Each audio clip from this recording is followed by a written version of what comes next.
வேண்டும் என்று கருப்பு சட்டைக்காரர்களும் போராடினார்கள், வெள்ளை சட்டைக்காரர்களும் போராடினார்கள்.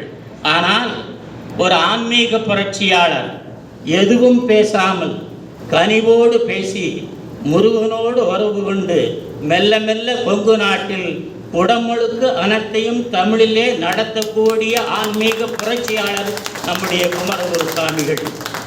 அது மட்டுமல்ல, எந்த கருவறைக்குள்ளே தமிழ் நுழையக்கூடாது என்று சொன்னார்களோ அந்த கருவறைக்குள்ளே தமிழை நுழைத்த புரட்சியாளர் என்ற காரணத்தினாலே தான் அவரை எட்ட இறந்தும் கிட்ட இறந்தும் பார்த்தனான் அடிகளார் தான் என் நூலை வெளியிட வேண்டும் என்று ஆற்றொழுக்க நெஞ்சில் பொங்கியதனாலே ஒரு முறைக்கு பல முறை அழைக்காமல் சென்றேன், கண்டேன், வருகிறேன்.